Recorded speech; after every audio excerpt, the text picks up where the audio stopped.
Mr. Roberts, you have been fired. Well, why? It doesn't matter why. The decision has been made. One day, when I was thinking I've only got a year before retiring, a young manager moved into my department. One day, he called me over and abruptly announced that he was firing me. I asked him why, but he refused to answer, and I had to give in. I felt lost and told my wife about what happened. My wife looked surprised. I went to the office the next day to pick up my belongings and found it in disarray. My name is Stephen Roberts. I'm an ordinary worker at a securities firm. I joined this company at 30 years old, and I've worked hard here for the past 29 years. I was only a year away from retiring. Mr. Roberts, I'd like to speak with you about this handover. Let's see, are you talking about this client? Yes, I've been assigned this company, and I'm not sure how we should handle them. I think it's better to have an in-depth meeting with them. They are extremely cautious because this is not a small transaction. It will go smoothly if we can alleviate their concerns during our meetings. I see. Thank you so much. As I approached retirement, I was delegating my responsibilities to my subordinate. I was relieved to have a break in my work and was eager to devote the rest of the year to internal projects. Then, one day, someone transferred from Tokyo to our department. The branch manager introduced me to the man, and I noticed that he was still a young employee. A new employee has moved to our department? I wondered why. A new general manager has just been transferred to our department, he said. His name is Taylor Norris. Please introduce yourself. I have recently been assigned to this department and promoted to manager. My name is Taylor Norris. I am still young, but I will do my best to lead you all in the same manner that my father led this company. I am excited to work with you all. Hearing the surname Norris reminded me of the CEO's son's existence. And he is the CEO's son. I was convinced he was the CEO's son and that he had been appointed to the unusual position of department head at the age of 25. Who created this report? I did indeed. Why is the document in this format? Can you make it more readable? The format for this document was decided beforehand, and I only followed what was decided. What? I don't care when it was decided, but can't you revise it? If I find it difficult, I believe my father, the CEO, will find it more difficult. Do you give speeches like that in front of the president? I sincerely apologized. If I succeed my father as president and was presented with this document, I wouldn't want to read through it. Please make documents that will catch my attention. He would mention his father whenever he would speak. I know that new manager is the CEO's son, but he is so arrogant. He simply assigns the work to us and then leaves it to us. The other day, he complained even though I made a document exactly as he said, and that whenever I mentioned anything, he would bring up his father's name, so it's difficult to talk to him, people will complain. In fact, I heard him mention his father's name several times. I didn't pay attention to him because I was going to retire in a year. Mr. Roberts, could you please come in here for a moment? Can I assist you with something? Let's talk in private in a meeting room. Certainly. I returned after my lunch break to resume my work, but I was immediately summoned by the manager. I wondered what I had done wrong as I was suddenly summoned to a meeting. Was it about the new client? Or was there an issue with a previous client? Or was it something more serious? I had no idea why I had been summoned. Sir, am I in any trouble? Is it something else entirely? No, it's just a different matter. I asked what the meeting was about but wasn't told any details and was asked to come to the meeting room. So as I went to the meeting room, I was thinking about why I was summoned. Well, please have a seat, he said. Yes, sir. I'm going to be direct. Mr. Roberts, you are fired. I was taken aback by the abrupt announcement of my dismissal and found myself at a loss for words. As he speaks, the manager holds out the termination letter from across the table, but I'm trying to remember what I've done, so his voice gone right past me. I tried to ask him why and managed to wring a voice out. However, the manager did not provide the specific reason for the dismissal, but simply replied, "This matter has already been decided." Unsatisfied with the answer, I repeatedly asked for a reason, only to be brushed off with, "It's a decision that's been made. You are retiring next year anyway, so why think of it as an early retirement?"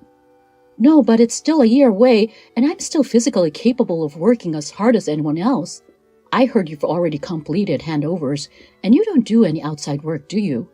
You're physically too old, aren't you? That is not correct.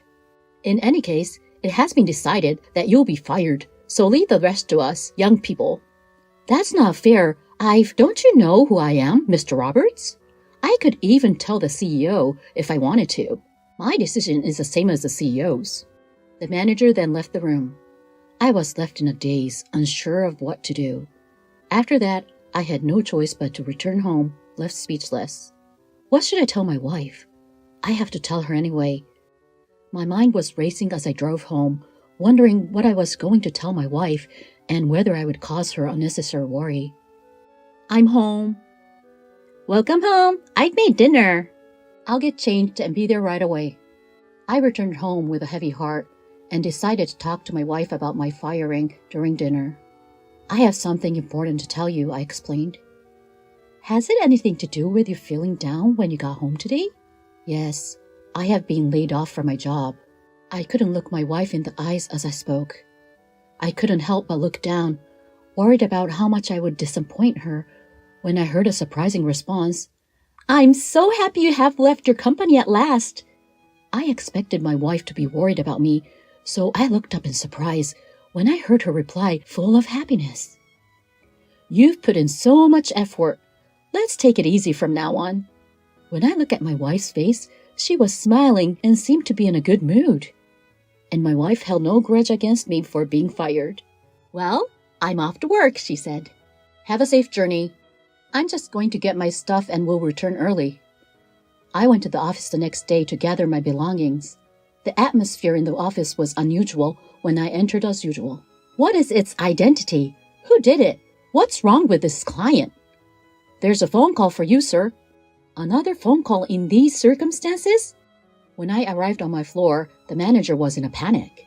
What's happened this morning? I asked. Why is the manager in a panic? Well, I just heard that our major clients are calling to cancel their contracts one by one, and we don't know why, my colleague explained. When I asked my colleague what was causing the uproar, he told me that there had been a string of cancellation by large clients today. As a result, the person in charge of each major client was in constant contact, and the manager was frustrated because he couldn't figure out what was wrong. Even after noon, things had not improved. The number of contracts cancelled had increased since the morning, and the general manager's face was pale. Despite the situation, I felt I had to make a final speech, so I approached the manager, but he said, I'm not in the mood for this right now. Can we finish this later? He brushed me aside. So I said my goodbye to the other employees. While I was greeting them, the manager's voice could still be heard, echoing around the room. Are you in contact with them? It will be a significant loss if we get any more cancellations. Do you realize that if that happens, the first people to be fired will be those below you? But I've been trying to contact my clients since this morning. Then consider going directly to the company to apologize. You are completely useless. This is why you can't get promoted. Please be more considerate in your work if you are supposed to be in charge. You don't need to be so harsh. What is a problem? Are you going to talk back to me? Do it after you have solved this problem. The general manager continued cursing at his subordinates, switching targets one after the other. I couldn't even say goodbye in such circumstances, so I quickly packed my belongings and returned home. Well, since I've already been fired, there's nothing I can do to find out why. When I told my wife about the situation at work, she laughed and said, Oh, your company, they actually had a lot of contracts with our group companies. My company, you see, owns a number of restaurants. So I had contracts with the company you worked for, but I canceled them all. Why would you do such a thing? Are you sure it's because I was laid off? Well, that's one reason, but I didn't think much of your company in the first place. The salesmen were polite and nice, but when I went to the company for meetings, I got the impression that the company was not very open, and the salesmen were only polite at first. Oh, really? So when I heard you were being laid off, I thought it would be a good opportunity. As a result, I canceled everything. In fact, my wife is the chairman of a holding company that owns and operates a number of well-known restaurants. The restaurants she manages had signed contracts with my company, but she didn't think well of my company and took advantage of the opportunity to cancel them all at once. I couldn't conceal my surprise, but to be honest, I was relieved. It's unfortunate that you had to leave your job due to the restructuring, but let's take it easy from now on, she said. I agree, it's a little early for me, but I'll take it easy. Yes, you've worked so hard all along, and I like to spend some time with you now that I'm stepping down as chairman. I've already chosen my replacement. Despite being laid off, I had been with the company for 29 years and had enough savings. And my wife said that due to my early retirement, she will hand over the chairmanship to her successor.